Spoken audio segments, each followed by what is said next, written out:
السلام علیکم۔ انسان کو اپنے تئیں ہلاکت میں ڈالنا منع ہے، اصول کے صحت پہ کلام نہیں، لیکن جو فروغ نکالے جاتے ہیں خود ان کی تفریح ہلاکت آفرین ہے۔ طبیعت میں استقلال ہے تو ہوا کرے، عظمت سے بات پر تاقن ہے تو ہونے دو۔ تم کوئی بڑا کام نہ کرو، مہمات امور میں کبھی اقدام نہ کرو، یعنی پہل نہ کرو۔ امین کرام۔ جب ہندوستان پہ انگریزوں کی حکومت تھی، ایک انگریز جیمس ایڈیسن وکٹوریہ جیوٹ مل ایک ہندوستانی مزدور پر حملہ کر کے اسے ضرر شدید پہنچاتا ہے۔ وہ اسی صدمے سے 20 دن کے اندر مر جاتا ہے۔ مقدمہ دائر ہوتا ہے، عدالت اس تعدی کو خطرناک قرار دیتی ہے، مگر مجرم پر صرف 100 روپے جرمانہ کافی سمجھتی ہے۔ پارلیمنٹ میں سوال ہوتا ہے کہ مسٹر اوگریڈی سفارش کرتے ہیں کہ جیمس ہیڈرسن کو ہندوستان سے ملک بدر کر دینا چاہیے، اور عدالتوں کو تنبیہ کرنی چاہیے کہ اس قسم کے مقدمات میں ہندوستانی اور یورپین لوگوں کے مابین فرق نہ کیا کرے۔ تو گورنمنٹ کی اس تشریح پر خانے ہو جاؤ کہ ہینڈرسن نے کھلی کو شراب کے نشے میں مارا تھا اور ہیضے سے مرا تھا۔ وزیر ہند اس معاملے میں کسی کارروائی کرنے پر آمادہ نہیں ہے۔ اسی طرح ایک اور واقعہ، اس ریلوے کے انگریز اہلکار نے 3 ہندوستانی کو ایک ہفتے میں محض اس لیے گولی مار دی کہ اس کے خیال میں وحشی ہندوستانی کہ اس کی مہذب میم کو گالیاں دے رہے تھے۔ تو اس حادثے کو ادبیات اردو کے اس شاعرانہ تخلیق کا ذریعہ تکمیل سمجھو کہ کسی نے یوں پیار کیا، کسی نے وفا کی ایسی، کیوں کرے قتل کسی کو وہ ہمارے ہوتے۔ اسی قسم کے غیر معمولی حوادث طغیان و استعداد کو معمولی تحمل سے برداشت کر لیا کرو، ان پر آزودگی بے جا بے محل ہوگی۔ سامعین کرام، ملاحظت فرمائیں، آج کل عوام نے سمجھ رکھا ہے کہ غیر معمولی حوادث طغیان استعداد یعنی ظلم کو معمولی تحمل سے برداشت کر لینا چاہیے۔ وفاداری کے نتائج میں ہمیشہ کا فلسفہ مضمر رہنا چاہیے، خواہ کتنی اذیتیں پہنچے، مگر حال میں صبر و شکر سے برداشت کرنا چاہیے۔ ان پر نکتہ چینی کرنا شان عقیدت و خلاص کے خلاف ہے، اور ہمارے حاکم ہمارے حق میں جو چاہے کریں۔ اعضائے حکومت کی شکایت ہی کیا، گلے شکوے کر کے اپنے آپ کو تہلکے میں کیوں ڈالو؟ مقابلے کی طاقت نہیں، مخاوت کا زور نہیں، پھر شکایت کرنا سری اپنے آپ کو ہلاکت میں پھنسانا ہے۔ یہ خیالات ہیں جو آج کل عموماً دلوں میں آتے اور زبانوں سے ادا ہوتے ہیں۔ انقلاب کی خواہش تو بے معنی ہے، جائز نکتہ چینی بھی ناجائز سمجھ لی گئی ہے۔ مذہب کی تائید سے بھی اس باب میں مدد دی جاتی ہے، ولا تلقوا بأیدیکم الی التہلکہ، اپنے ہاتھوں سے ہلاکت میں نہ ڈالو کی دلیل دی جاتی ہے۔ معلوم ہوتا ہے کہ سب سے پہلے امام رازی نے اس نکتہ آفرین کی جانب توجہ مبذول کی۔ فرماتے ہیں اپنے آپ کو ہلاکت میں نہ ڈالو سے مراد یہ ہے کہ ایسی لڑائی جہاں فائدے کی امید نہ ہو بلکہ جان جانے کا خوف ہو، کبھی ہاتھ نہ ڈالو۔ یہ بات شرعاً حلال و مباح نہیں ہے، اس میں دست اندازی اسی وقت لازم ہے جب دشمنوں کو تعزیر دینے کی طمع ہو، خواہ اس پر قتل ہو جانے کا خوف کیوں نہ ہو، لیکن اگر تعزیر سے ناامیدی ہو اور غالب یقین ہو خود ہی قتل ہوں گے تو اس حالت میں ایسی پیش قدمی نہ کرنے چاہیے۔ اسی مطلب پر امام رازی نے چند اعتراض بھی کیے ہیں، لیکن آخر میں جواب بھی خود ہی بتا دیا کہ مطلب بھی مستق ہو جائے، شہادت بھی نہ رہے اور بات کی دل آویزی بھی فرق نہ آنے پائے۔ امام رازی کا وہ زمانہ تھا جب اسلامی تمدن میں انحطاط شروع ہو چکا تھا، ہمتیں پست ہو رہی تھی، فتوحات کا سلسلہ بند تھا، سنوائی و ثواب کی جگہ خانہ جنگیں نے لے لی تھی۔ 602 ہجری میں امام رازی کی وفات ہوئی اور 568 ہجری میں امام رازی کی وفات سے 35 برس قبل تاتاریوں کا سیلاب دریائے جرجو کو عبور کر کے خوارزم کا رخ کر چکا تھا۔ مصر و شام و روم اور تونس میں صلیبیوں کے حملے ہو رہے تھے، بلاد اسلام میں قتل عام برپا تھا، کفار ایک ایک شہر کو فتح کرتے تھے، مفتین کو تحقیق کر کے سارے شہر کو آگ لگا دیتے تھے۔ بروبیت اس قدر چھا گئی تھی کہ حملہ آوروں کی مخافت و مدافعت کا انہم لیاساقون الموت کے مطابق سمجھ لی گئی تھی۔ ایسی حالت میں اگر جان بچانے کا خوف غالب ہو، اگر ناکامی کا تیقن کامیابی کے لیے کوشش کرنے سے روکتا ہے، اگر پیش قدمی کے معنی ہلاکت کیے لیے جاتے ہیں، اگر جنگ دفاعی میں موت کی تصویر نظر آتی ہے، تو ایک قدرتی ہماری اس میں تعجب کی کیا بات ہے؟ اسلوب طبیعت ہے، کیوں نہ قرآن کریم سے ایسے معنی نکالیں، ہلاکت کے تخیل سے ہمتوں میں تہلکہ ڈالیں۔ زمانے کی رفتار، گردش کے حالات اور بحرہ سیاست کی تبدیلیوں کا ہر ایک چیز پر اثر پڑتا ہے۔ تنزل پذیر جماعت ترقی کی آیتوں کو اپنے شان انحطاط کے مناسب بنا لیتی ہے۔ محکوم قوموں کو معلومیت کی ناپاک غلامی کے لیے کتاب و سنت سے ثبوت مل جاتا ہے، لیکن یہ باتیں واقعی اگر بجائے خود ثابت ہیں، انسان کو اپنے ظاہری ساز و سامان کی بنا پر جب تک کامیابی کا قطعی یقین نہ ہو، اس وقت تک مہمات عمر میں ہاتھ ڈالنے کے معنی اگر ہلاکت مول لینے کے لیے ہے تو صدر اول کے وہ پاک برگزیدہ ہستیاں جو نہایت بے سر و سامنے کے عالم میں کسرا و قیصر کے تخت و تاج پر قبضہ کرنے چلی تھی، ایک بہت ہی مختصر جماعت سے بدر و حنین کی مہم سر کرنے اٹھی تھی۔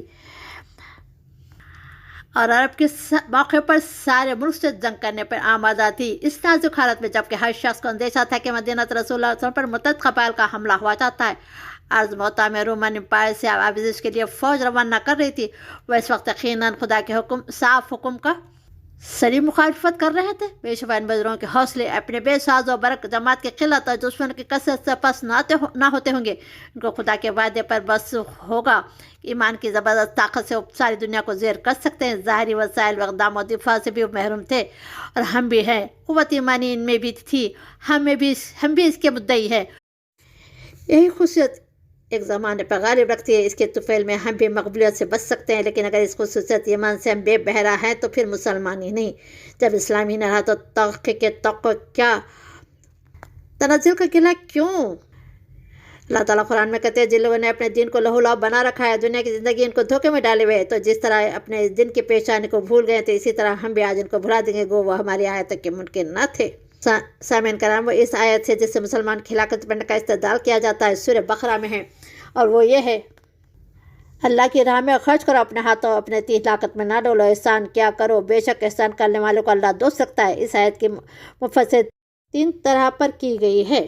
اللہ کی راہ میں خرچ کرو، جہاد کو کسی حالت میں تک نہ ہونے دے، کیونکہ اس کا ترک کرنا اپنے آپ کو تہلکے میں ڈالنا۔ اس بات میں ترمذی آیت فصل ایک حدیث روایت کی کہ اس کے خاص الفاظ ہے۔ اسلام بن عمران سے روایت کی کہ ہم لوگ روم کے شہر خصوصاً میں کفار سے جہاد کر رہے تھے کہ رومیوں نے ایک بڑی جماعت ہمارے مقابلے کو بھیجی۔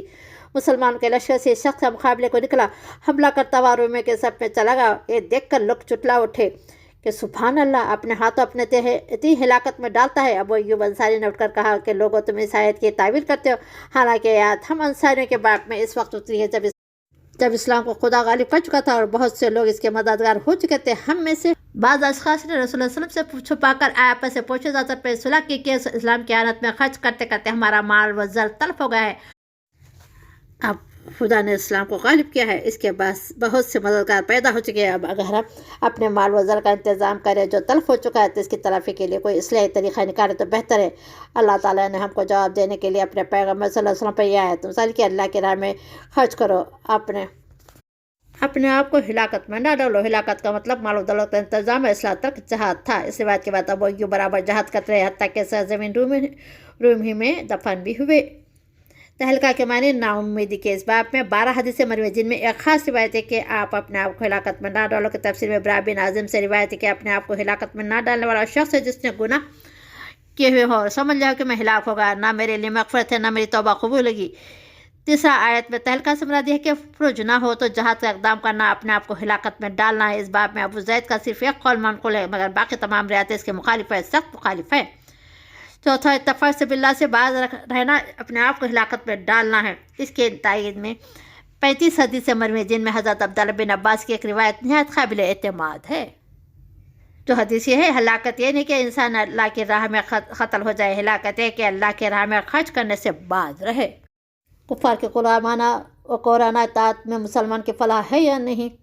تعلیمات الہی اس کو یوں شرح کی گئی کہ مسلمانوں، تم اگر کافروں کی اطاعت کرو تو وہ تمہیں بجائے آگے بڑھنے کے پیچھے لوٹا کر لے جائیں گے، پھر اس رجت خیخاری اور رفتار معکوس میں تمہیں خسارے اٹھاؤ گے۔ تمہارے خیر خواہ نہیں بلکہ تمہارے خیر خواہ تو خدا ہے، اور تمام مددگاروں سے بہتر مددگار وہی ہے۔ سامعین، ان آیت حاصل ہے کہ ذلت و دلیل ناکامی نہیں ہے۔ مسلمان کیسے بے برق و بے نوا ہو، لیکن اسلام کی بو ان میں باقی ہے تو خدا خود ان کی مدد کرے گا۔ یہ امداد فرشتوں کی صورت میں بھی نازل ہو سکتی ہے۔ سامعین کرام، معمولی امداد کے علاوہ مسلمان اگر ثابت قدم رہے، اسلام کیریکٹر تقوی ان میں موجود ہو، جو حالت اس وقت کی ہے، ہر طرف سے کفار مسلمانوں کے نرف میں لے لیا ہے، اسی کیفیت سے کافروں کے انبو چڑھ دوڑے، تو ان حالت میں تقویت اسلام کے لیے شاندار آسمانی مدد کے منتظر رہو۔ لیکن یہ خصوصیت منفوذ ہے تو ذلت و مسخرے سے رہے کہ آرزو ہی بے محل ہے، اور وہ خود چاہتا ہے کہ حد تک کفار کا استحصال ہو، ان کی تاخیر رک جائے۔ اس مشیت کی تکمیل کے لیے وہ تو آمادہ ہے، مگر ہم بھی تو اپنی آمادگی کا ثبوت دیں۔ سامعین، مسلمان کا یہ مشن نہیں کہ کفار کے انبوں سے خوفزدہ ہو جائے۔ غلبہ کفر میں یہ طاقت نہیں کہ ان کے ضعف استقامت سے فائدہ اٹھا کر انہیں مرغوب کر دے۔ نرخہ کفار کی حالت میں ان کی قوت ایمانی میں اور بھی ترقی ہونی چاہیے۔ خدا پر بھروسہ کر اگر مقابلے کے لیے اٹھ کھڑے ہو تو کامیابی کیا کلام ہے۔ مزید یعنی نقصان پہنچ سکتا ہے، ضرر رسانی ہو سکتی ہے، خدا حسن انجام بہتر کرتا ہے۔ البتہ مزات الہی کا اتباع مشروط ہے، شرط ہے۔ شیطان کو خوف دلاتا ہے، بندیان خدا اس سے کہ کیوں ڈرے؟ کافروں کی جماعت تو خوف کی چیز نہیں، اس سے بے محراسی کیا؟ دل میں ایمان ہے تو صرف خدا سے ڈرنا چاہیے۔ ایمانداروں کا دل اور کفار کا خوف ایک جگہ جمع نہیں ہو سکتے۔ سامعین کرام، اللہ تعالیٰ قرآن میں کہتے ہیں جو لوگ ایمان لائیں ان کو قول و ثابت یعنی توحید کی برکت سے دنیا کی زندگی میں خدا ثابت قدم رکھے گا، آخرت میں بھی، اور جو لوگ ظالم ہیں خدا ان کے راہ گم کر دے گا، خدا جو چاہتا ہے کر گزرتا ہے۔ کفار سے مسلمان کو ساز باز نہ رکھنا چاہیے، ان سے بے تعلقی لازمی ہے۔ جو ساز باز رکھے جنہیں ان سے بے تعلقی رہنے میں اور اپنے قوم کے لیے مشکلات مصائب کا اندیشہ ہو، غلطی پر ہے، ان کو پشیمان ہونا پڑے گا۔ اسلام کو فتح نصیب ہوگی یا مسلمانوں کی بہبود و طریقہ قدرت کاملہ کا کوئی انتظام کر دے گی، اس وقت معلوم ہوگا اللہ نہ قدم ندامت ولا نفع ندامت، تم اب نادم ہے جبکہ ندامت مفید ہی نہ رہے گی۔ کیا معنی ہے؟ مسلمان کیسی افسوسناک کمزوری میں مبتلا ہیں، گرفتار ہیں، کیسے اتنا انحطاط و ضعف و ظلم ان پر محیط ہے، مگر جب مقابلے کو اٹھیں یہ ظاہری کمزوری ان کو مغلوب نہیں بنا سکتی۔ وہ ضبط و ثبات سے کام لیں، خدا پر بھروسہ کرے، استقلال و نصرت کے خواستگار ہو، ایمان و عمل و صالح کی طاقت سے نفس مطمئنہ کی ہمت بڑھاتے، فنا استبداد یعنی ظلم کو مٹانے کے لیے آگے بڑھے۔ ان کی دنیا بھی سمجھیں گے، انجام بھی اچھا ہوگا۔ کفار کے مطابق خانطات و تنزل کا ذریعہ ہے، طغیان و کفر استعداد کی متی رہ کر مسلمان قوم میں ترقی کر سکتی ہی نہیں۔ مسلمان پر صرف خدا کی اطاعت فرض ہے، اس سے نصرت کی توقع رکھنی چاہیے، اکیلی ایک ہی اسی کو مددگار سمجھنا چاہیے۔ دنیا کی جھوٹی ہستیاں کسی اور کو نفع پہنچائے تو پہنچائے، مگر مسلمان تو ان سے کبھی منفع نہیں ہو سکتے۔